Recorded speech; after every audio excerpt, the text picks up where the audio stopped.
Hello students, in this lecture video I'll be talking about sports and nutrition chapter 2. So how the nutrition and sports are related with each other? If a sportsman is having good nutrition, he will get a good performance in his sports. So let us understand the meaning of balanced diet. A diet which consists all the essential food constituents like proteins, carbohydrates, fats, vitamins and minerals as well as water in proper amounts. That is balanced diet. So what is the aim of taking a balanced diet? That all nutrients we take, it is in definite proportion, it should be easily digestible, and cooked food, we should not have raw food which will lead to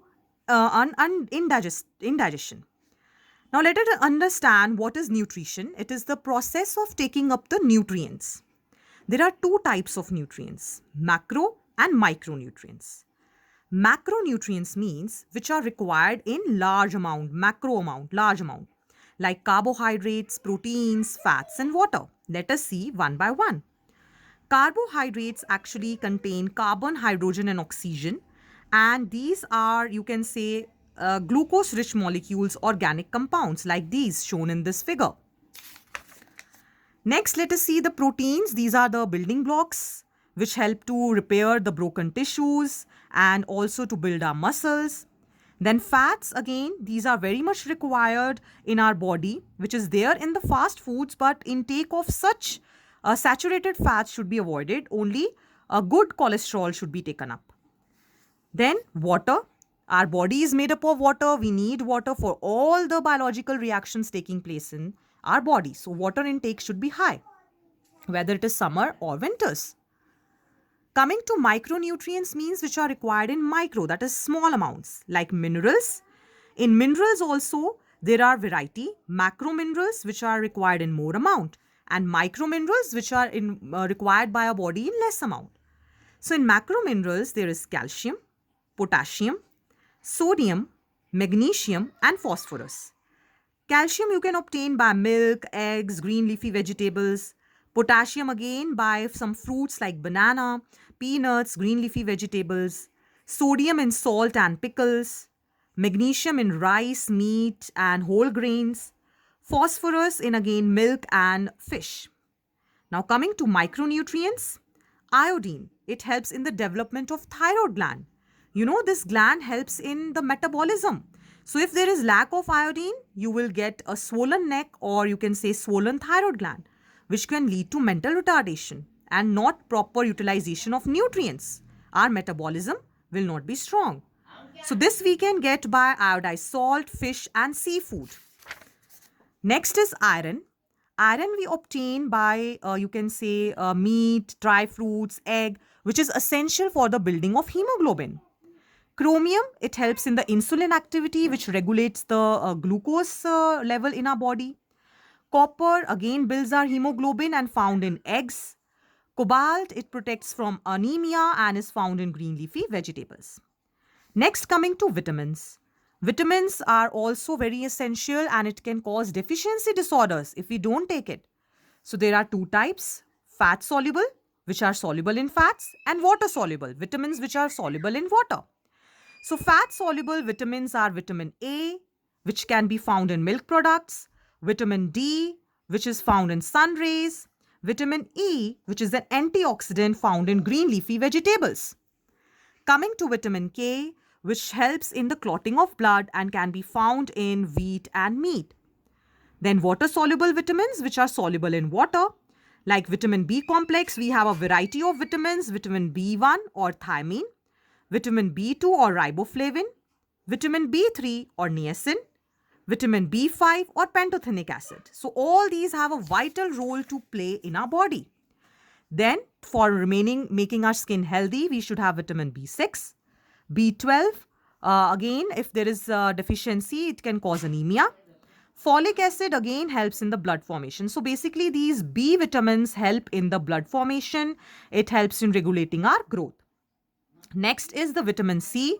This vitamin is also known as ascorbic acid and this will help in maintaining the metabolic rate. Its deficiency causes scurvy. Next, coming to nutritive and non-nutritive components of diet. in nutritive components of diet, there is protein, which is rich in, you can say, bodybuilding as well as for building blocks of a whole body. So there are sources of proteins can be animal and vegetable. In animals, we can have milk, eggs, meat, fish, and in vegetable, we should have the green leafy vegetables.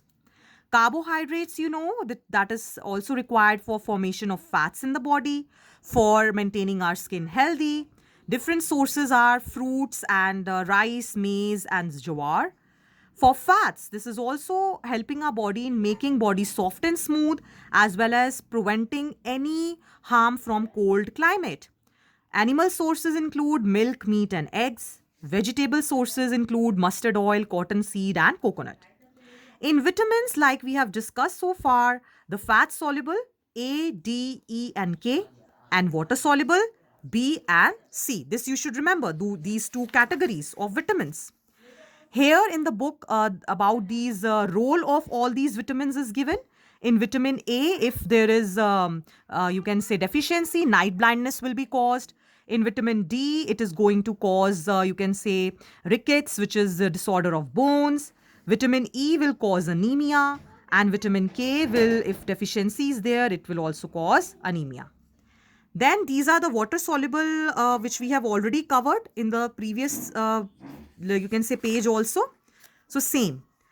Similarly here, the minerals, lastly also we have discussed calcium, phosphorus, iron, iodine, sodium for maintaining acid balance, potassium and sulfur. Sulfur mainly for your proper development of hair and nails.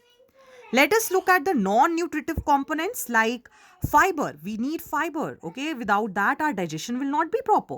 So like whole wheat, fresh fruits, then water I told you can see. This is the role of water in nutrition. I'll just zoom in.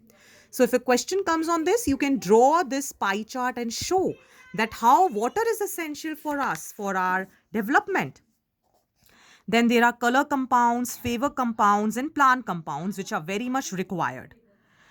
Another last part of the chapter is that how maintaining a healthy weight is important. According to National Institute of Health, a healthy weight is considered between 19 and 25 BMI, that is body mass index, and 25 and 29 it is considered overweight. 30 or great is considered obese. So this you should know, okay? This table in the book you can refer that according to height and according to the gender, how much maximum weight should be there. And what is the method of calculating this body mass index? Weight in kgs divided by height in meter square, okay? Or weight divided by height into height. That will give you the body mass index and it will tell you in which category do you fall. See the different categories: underweight, normal weight, overweight, obesity class 1, class 2 and class 3. So these are the BMI important table to represent your answers. Now what are the methods to control your weight in a healthy range? Firstly, appropriate goal has to be laid. Stress should not be taken. Calories, fatty foods should be avoided. Active lifestyle, you should at least do a 30-minute exercise every day. Bring out support, like if you are not able to control, you can ask your family members to help you out in controlling your weight. Then yoga, avoiding fatty foods, junk foods, and stop overeating means you can say more than 2000 calories you should not take in a day if you are not at all exercising. Don't eat smaller meals frequently. You should have a proper timing. Carbohydrate rich food should not be taken. Skipping of meals should not be there. It will not enhance your metabolism. Regular exercise should be there. A balance in the, you can say, nutrients should be there. Not more of fats, less of proteins. A balance of all things. Now, if somebody does dieting, that has negative effects, Like extreme reduction of calories can, reduce like your huge body loss can be there, weight loss, which is not good. You will not get all the nutrients.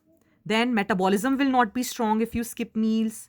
Then if beverages are taken in, again, you are going to end up in weight gain.